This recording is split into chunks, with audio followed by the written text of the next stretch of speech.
walang sino man na pwedeng mapagmayabang sa ating naangking kaligtasan. Dahil po ang bawat isa sa atin ay kung mayroon man tayong Panginoon sa ating buhay at niligtas tayo ng Panginoon, yan po ay regalo na nagmula sa ating Panginoon. Wala pong pwedeng mapagmayabang o kaya magmayabang tayo dahil tayo ay ligtas. Yung tinatawag po na kaligtasan ay hindi po yun pwedeng trabahuin natin.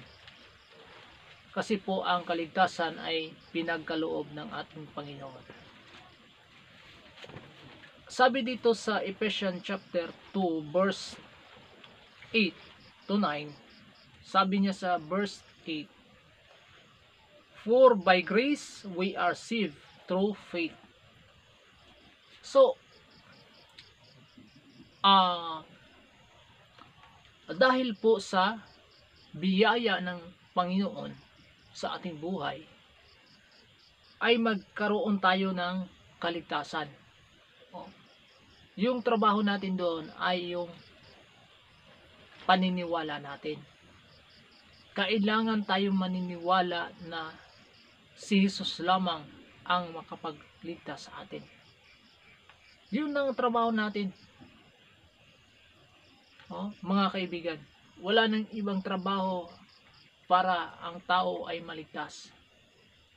No need work in order to save our soul. Kasi po maraming nagsasabi, ang ibang tao nagmamayabang, na sa tindi nilang sikap, napaka-loyal sa church, kahit hindi linggo, hindi araw ng linggo nagsisimba. Tapos yun na nga, minsan sa sobra nating makadiyos, sa sobra nating religyoso, minsan nakalimutan na natin na ang Panginoon ay siyang nagbigay sa atin ng kaligtasan. Iniisip na natin na tayo ang gumawa sa ating kaligtasan. Yun ang pagkakamali natin doon. So mga kaibigan, sinabi dito sa Ephesians chapter 2 verse 8, "For by grace we are saved through faith." So, naligtas tayo ayon sa grasya, sa ating paniniwala, and that not of ourselves, yourselves, hindi sa ating sarili, hindi sa iyong sarili,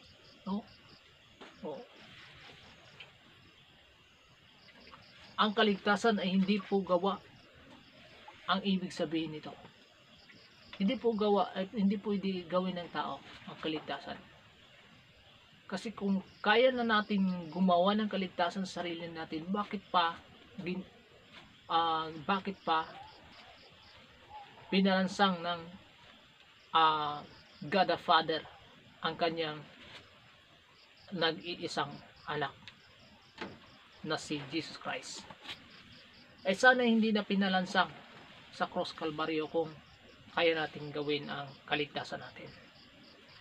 Dahil po ay hindi kayang gawin ng tao ang kaligtasan, kaya ipinadala dito sa lupa ang kanyang iisang anak at pinako doon sa cross para po ang lahat ng kasalanan ng buong sanlibutan, buong tao, ay magkakaroon ng opsyon.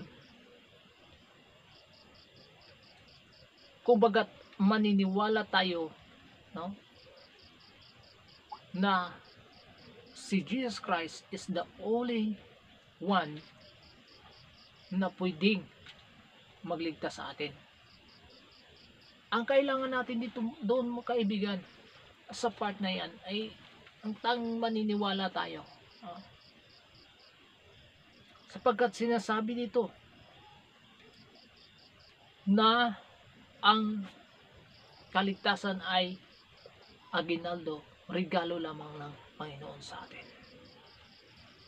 It is the gift of God. So, kung you are already accept Jesus Christ as your personal Savior, naintindihan, sana ito ay naintindihan mo in the process. Kasi marami pong mga tagapananampalataya na hindi po masyadong nakaunawa sa part na ganito. So sinasabi dito na not works, ang kaligtasan po natin ay hindi po trabaho. Hindi po trabaho natin. Hindi pwede nating trabahuin yung kaligtasan natin. At sinasabi dito na hindi pwedeng trabahuin, kaya wala pong pwedeng mayabang. Ayan lang po. So, it's so clear na ang kaligtasan ay nagmula sa ating Panginoon.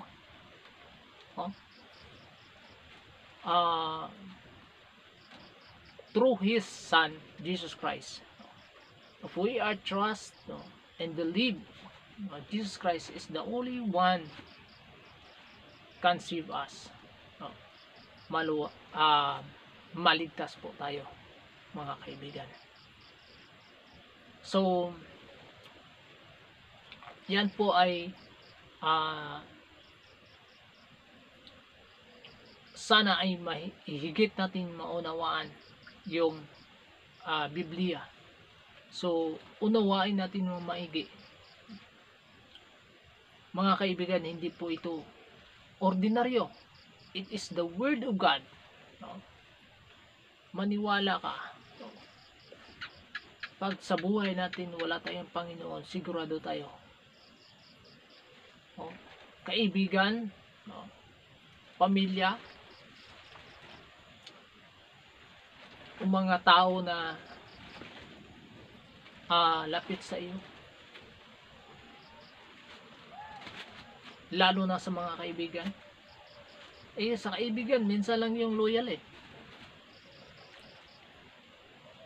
pag may hindi ka magandang hindi magandang pakisama nyo, ay hindi ka talaga dadamayan sa oras ng problema. Pero sa Panginoon, I promise you, if you are trust God and believe Him, sigurado po dadamayan kayo ng Panginoon. And thank you po sa panonood sa ating videos. Nawa ay pagpalain kayo ng Panginoon. God bless po and good luck.